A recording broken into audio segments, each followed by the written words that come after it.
if we really wish to allow genuine transformation to occur within any area of our lives, this is what we're working with, and it is our own self-concept. So, you guys might have heard the saying before that we don't see other people as they truly are.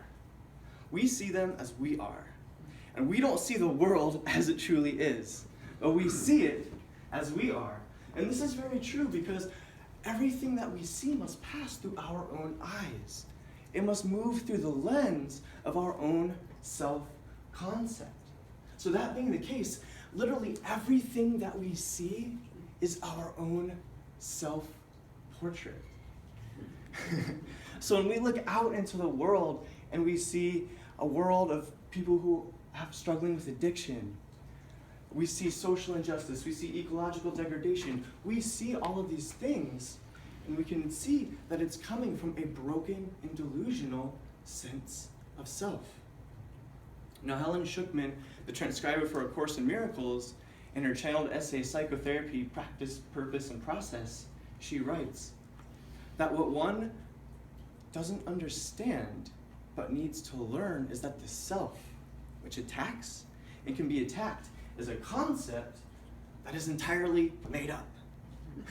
Further, one cherishes it, defends it, and is even willing to sacrifice one's life on its behalf, for one sees it as themselves. So upon hearing this, somebody might be like, okay, well then how do I revive my sense of self? Who I am, my personality, is nothing more than a compilation of my past life experiences and the people that have influenced me. I don't have another reference point for my sense of self. This is all I've ever known. And I believe that this is where the true significance of where Carl Jung's work comes into play. Because his work actually reveals that we do have another reference point for our sense of self, and one that is uninfluenced by our past, and nor is it influenced by what the world has imposed upon us. So Carl Jung, the great Swiss psychiatrist of the early 20th century, his entire life's work was revolved around one basic process, which he called the process of individuation. And the way that he explained this process was that each and every single human being was born with an innate inner self. And this inner self is completely free, it's spontaneous, it's raw, it's expressive, it's creative, and it's passionate. And he said that the entire purpose of one's life was to reveal the qualities of this inner self. In essence, to embody this inner self. And that every single choice that we make is unconsciously driven by the desire to individuate, or the desire to reveal these inner characteristics. So every single circumstance that we find ourselves in has the hidden seed of intention within it to help bring these things out of us. And as Carl Jung was uncovering this process, he was unknowingly hitting on a very profound universal law, the one that sits at the very foundation of the New Thought communities, which we all know as the law of attraction. And as you guys know, the law of attraction states that our inner reality is composed of our thoughts, our belief systems, and our emotional states is reflected in our external reality. And this is an evolutionary mechanism of the universe to help inspire us to make choices that align with this innate inner self. So between the process of individuation and between the law of attraction, we basically come to the greatest discovery of human existence. That the entire world is an extension of our own unconscious mind. And that the whole of life is conspiring in each and every single waking moment to bring something out of you, to bring forth the deepest and most uniquely intimate aspects of who you are. This is just how significant your inherent uniqueness truly is. And this brings me to the concept that I mentioned earlier, the one that I boldly proclaimed kind of functions as a cure-all. And it's that each and every single one of you has a treasure that is inherently within you, that yearns with everything that it is to be revealed and expressed through you. So lately, I've been getting really into the work of Michael Meade. Is anybody familiar with Michael Meade in here? Okay, so a couple of people are. He's an incredible storyteller, poet, author. He's also served as a youth mentor for several decades now. He's written a number of books. The Genius Myth is his most recent book. The Water of Life is another really good one. And I've been totally absorbed in his most recent material because it's revolved around redefining the notion of genius within our culture. And Michael Meade states that if we really wish to allow positive transformation to occur, both within ourselves and also within the collective, that it is absolutely necessary that we redefine how we relate to the idea of genius. So, within our current culture paradigm, genius is basically considered a rarity. Maybe like 1 out of every 1,000,000 people might be considered a genius. And it's typically attributed to people that have an abnormally high IQ.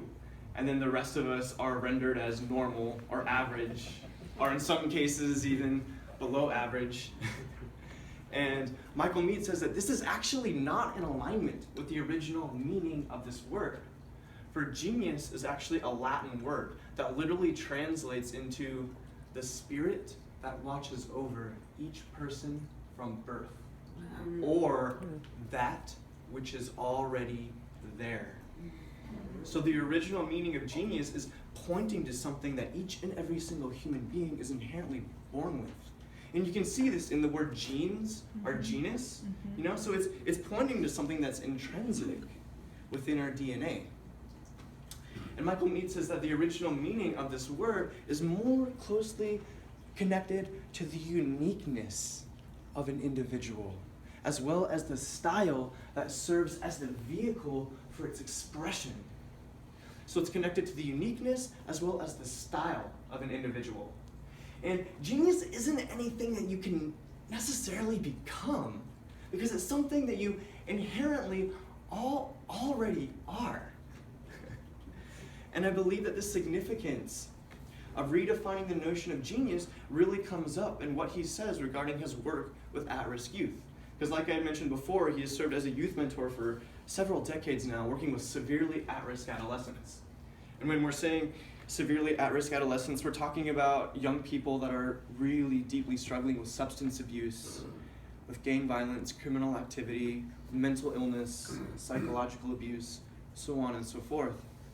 And Michael Meade says that within his line of work of being a youth mentor, he's no stranger to suicide.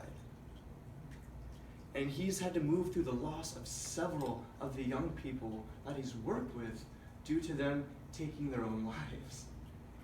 And he says that the reason time and time again as to why they take their own lives is because they genuinely don't think that there's anything there. They don't think that they have anything of any real value to offer the world. So they completely disassociated themselves from the value that they were inherently born with.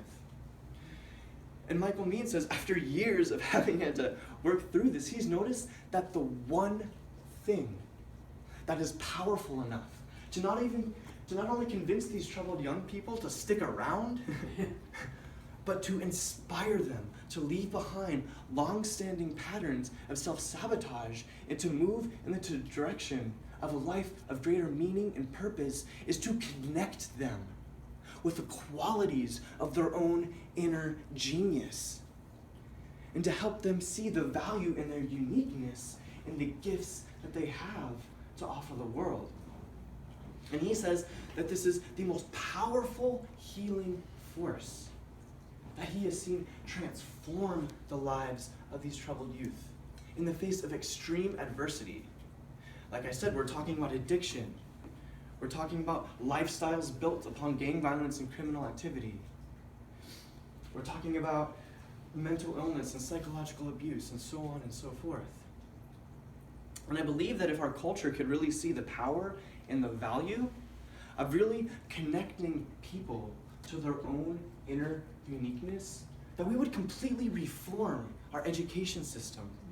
For one of the root words of education is the Latin word educere, which literally translates into to bring forth or to lead out. To bring forth the inner uniqueness, the inner genius of an individual. Not to bombard somebody with information that they may or may not use, and then train them to believe that they must become something other than what they already are. And so I'd like to take a moment to speak about depression following this, because depression is a cultural epidemic within our culture. How many of you have ever experienced depression at some point throughout your journey?